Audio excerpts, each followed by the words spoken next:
Now, before we get started, I just want to say that since I know that some of you might be coming from the future, you might be watching this video in the future, looking for advice on buying an older iPad for making music with. And you might be looking for a model that has a USB-C connector. This video will not help you. This video is only going to be about iDevices that have lightning ports at the bottom. Go find another video because I don't want to waste your time, and I hope you find what you're looking for.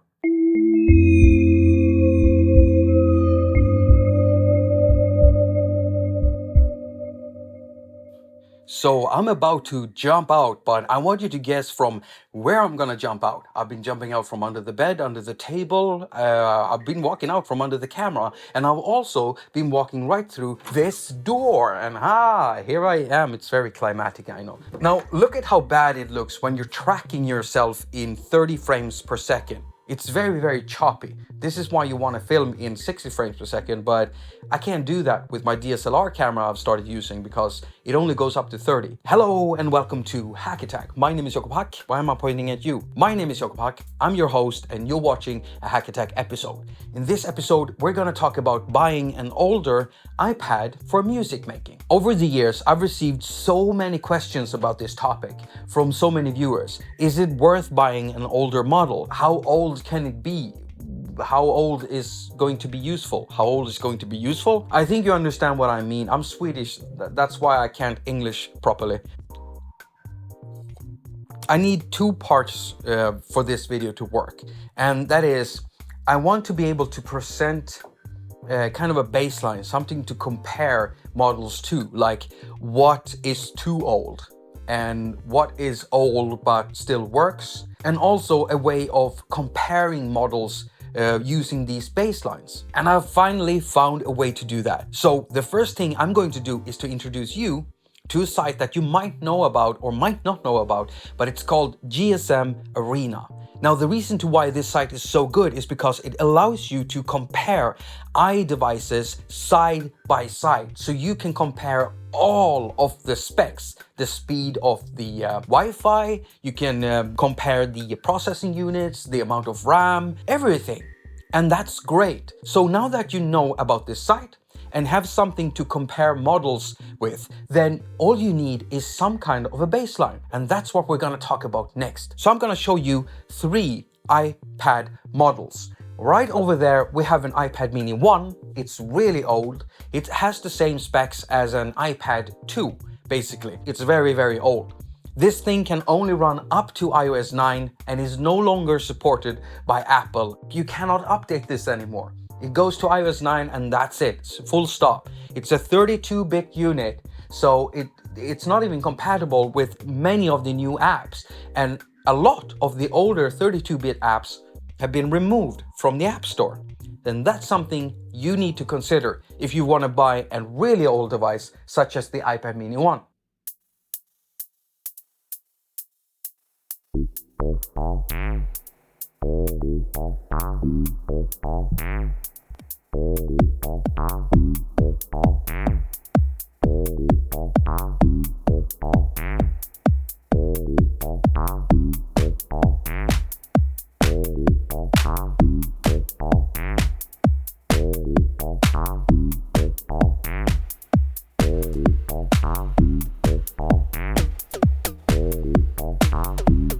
Now, on this side, we have an iPad mini 2, and it is also very, very old, but it's still extremely useful. And so for our first baseline, if you want to get a really old device because you're on a budget, then you do not go as low as the iPad mini 1 unless you really, really know what that means.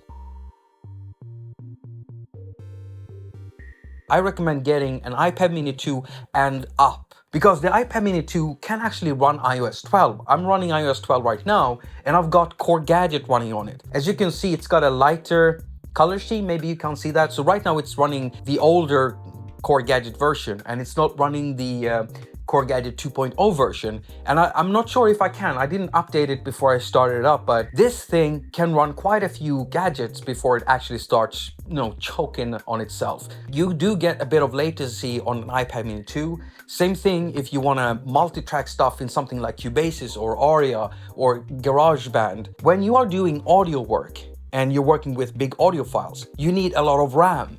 And this thing only has about, 256 megabyte of RAM or something like that? I'm sorry, Jacob, but you're actually wrong. You see, the iPad mini 2 has 1 gigabyte of RAM, and that's not a lot. So when you're doing audio work, it's gonna be horrible, especially when you get up to a lot of channels. With every iOS update, the hardware struggles to run apps because more and more processes are being used. And so this is also something you need to think about when you want to get an older device. The older it is, the more it's going to struggle with newer iOS versions. So what does it really mean to work off an older device? From the left, the iPad mini 1, in the middle, the iPad Pro 12.9 inch from 2015, and on the right, we have the iPad mini 2. They're all running the same application.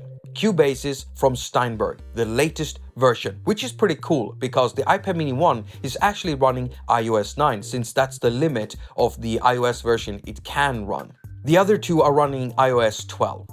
Now, they're all running the same project, and I actually sent this project over from my iPad Pro using AirDrop, which is also cool because I wasn't sure that AirDrop was going to work perfectly with this thing since it's running iOS 9. In the past, I've had problems sending stuff through AirDrop from one device to another if that device was running another version of iOS. So the first problem I actually hit was I got an error screen when I opened up the project in Cubase on my iPad mini 1. It was telling me that it couldn't load a certain plugin, and that plugin was an audio unit from Brambos. It's called Perforator. It's awesome. It's kind of a gator plugin with a filter in there. You should really check it out. But either way, it couldn't load on this thing, and then I realized I didn't have it downloaded on this unit. Now, I did have it downloaded on this unit, on the iPad mini 2. So the project opened up without any hitches on this one. But as soon as I went to the App Store and tried to download Perforator, I realized I couldn't. It wouldn't let me. Why, you ask? Well, it turns out that Perforator will only run from iOS 10 and up. And since the iPad mini 1 is limited to iOS 9, we can't download the app. So already at this point, we're being hampered by the fact that this thing is too old. It cannot run apps that requires iOS 10 and up. And now we're talking about a lot of apps. Now, I was only using one audio unit plugin, and it is Perforator from Brambos. All of the other plugins are native plugins that comes with Cubase when you download it. So it's all in there from the beginning. And the reason to why I use mostly native stuff when working in DAWs is because usually the developer has had time to really optimize the plugins so that they will take less resources when you run them, meaning you can load more plugins. And if you look at this project, it has 26 audio tracks and they're all filled with plugins. All of the insert effect slots are basically pretty much full. If those were all audio units, I can tell you right away that wouldn't work. With 26 tracks, it wouldn't work. Next, I want to show you another really big issue when you're working with multitracks like this on a device, and that is how the graphics are being handled. You see, the more small stuff you have on the screen, the harder the GPU or graphical processing unit has to work in order to display stuff for you properly. So the frame rate is going to be hit as soon as you have a lot of stuff going on the screen.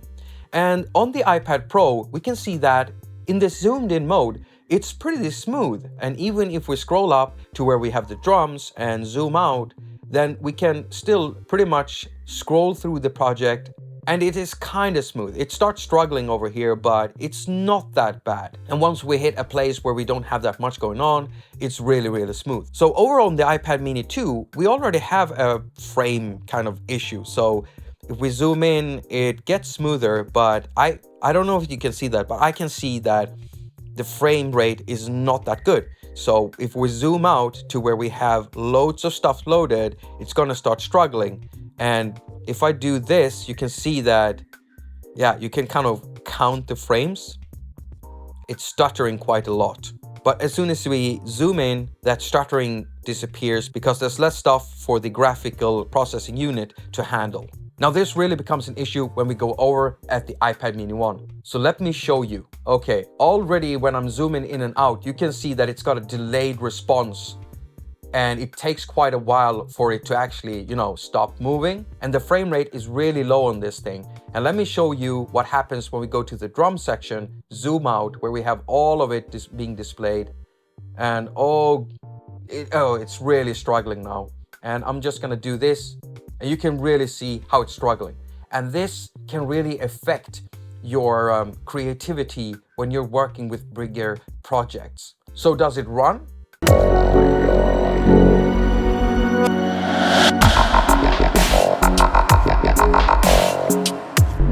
Yes, it does run, but you can clearly see that the frame rate is really suffering. When it comes to the longevity of a device, if you want to get something and you want to be able to upgrade it to maybe the next iOS 13, iOS 14. I don't know how high Apple is going to go. It's going to get ridiculous. But if you want to do that and you want to be able to use all the new apps and everything, then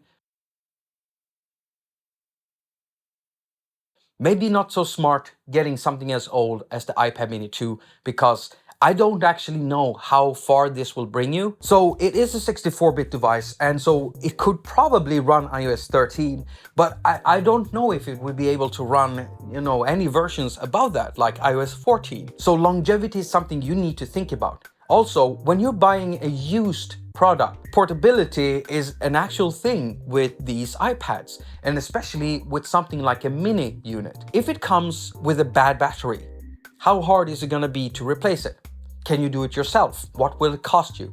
You need to check those things out. So battery time is usually gonna be really hampered on an older device unless you buy it from a shop that refurbishes these things. There are third-party companies out there that will do a proper refurbished jobs on these units, and many times they switch out the battery for a new model. It might not be an original Apple one, but they do that, and so the battery life is prolonged thanks to it. Also, I do want to add that you should, of course, always check with the company doing these refurbishing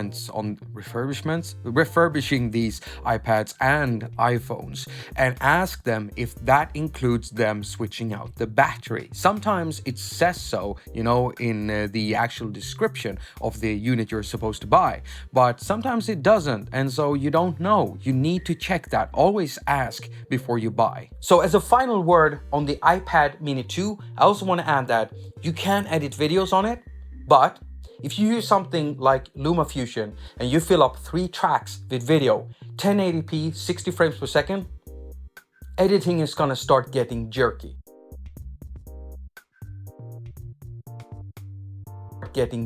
Because of the lack of RAM. There's so little RAM in this thing, and also the graphics processor in it has to work extremely hard. I get jittering on my iPad Pro 2015 12.9-inch model when I fill up all of my tracks in LumaFusion. And that's not, I don't think it is because LumaFusion is bad. It's just that the hardware resources are being used up. I do some really complex editing sometimes. I do a lot of animations from within LumaFusion. I've tried it on the iPad mini 2. It wasn't any fun at all. But now that you have this baseline, you now know where you can find a site where you can type in this model, the iPad mini 2, and then when you're looking at used iPads or looking at a company that sells refurbished iPads, you can now compare these models that you're looking at, maybe an iPad Air 2, or maybe an iPad 4 or something like that, an iPad Pro, an older model. You can now compare it and the specs of that thing to this. So anything above this is gonna be better. Maybe not much better, but it's gonna be better. Now, once you've purchased an iPad or an iPhone for making music with, there will probably come a point where you're wondering, hey, can I use this to record external stuff? I have a pocket operator here, or I have some other kind of gear that I want to record into my phone or iPad. Then I do have a video in where I talk about 2 really inexpensive sound interfaces for your iPad and iPhone. And I do suggest you go check it out. And why not subscribe to this channel at the same time? Because I'm working on some more beginner videos for people that wants to get into iOS music making. So the baseline is get something above the iPad mini 2. That means you can get an iPad Air 1, you can get an iPad Air 2, you can get an iPad Pro from 2017, and you'll be in pretty good hands, and they'll be able to carry you into the future for quite a while, maybe 3 or 4 years. Now, for those of you who might have a bit more money, if screen real estate is important to you, if you want as much space to put your fingers on as possible, want to be able to move around as many apps, windowed apps inside AUM as possible, you know, a workhorse for making videos with, then I recommend getting something like the iPad Pro from 2015 and above. Also, if you want to work with videos in 4K, maybe 30 or 60 frames per second, then you might want to get something bigger or better than this thing. And now you start having to spend a lot of money. These units will become obsolete at one point or another, and at this point we're now at a stage where Apple has switched out their connectors. So it's no longer a Lightning connector, it's a USB-C connector. That's something I haven't looked into because I don't want to buy a unit that doesn't have a headphone port. I hope this has been helpful in some way. So yeah, GSM Arena, use these baselines, and I hope you find what you're looking for. You know, a music production station doesn't have to cost you a lot. I started out with this iPad mini 1 over here. For almost a year, I was using this and an iPhone 5 to make all of my episodes. They don't look as good as my videos do now. I don't know if my videos actually look good. I'm pretty bad at color correction and stuff like that. But I've built a career using iDevices only, producing all of my content like that. So if you're sitting there and you're thinking, I want to start doing stuff, I want to start a channel, I want to start making music, but I have to get this and that and this and that. If you're thinking that and you're sitting with a smartphone in your pocket, then you have a studio. And what I suggest is stop talking and start doing it. If you like this video and you want to see more of this content in the future, you want to support me, press the thumbs up, subscribe, press the press the bell button so you'll get notified whenever I put up a new video. Also, if you want to support me in a more financial way, then you have Patreon, you have PayPal. I also would like it if you would go and check out my music. I'm on Bandcamp, but I also did put out an album that is called My Mellow Album. It's completely different music from everything I do. I mostly make like EDM music, like dubstep and dub and other electronic forms of music. But this one is something completely different. Something you can definitely relax to if you like that sort of stuff. So go check out My Mellow Album. You can find it on all popular listening sites from Napster to iTunes, Apple Music, Spotify. They're all there. Jakob haQ with a K, My Mellow Album. Also follow me on Instagram and tag me whenever you do something cool with music, because I want to see it. As usual, I wish you a very productive week. Now go finger all of your stuff and have a lot of fun doing it. Yeah. Why? Oh, you like this bit? Yes. We're gonna take this bit. Why? Oh, you want this bit? Here, you can have it back. A jingle. Yes. Yes. We're gonna make billions of dongles. Billions of dongles. Dongle, dongle. Everybody now. Dongle, dongle, dongle.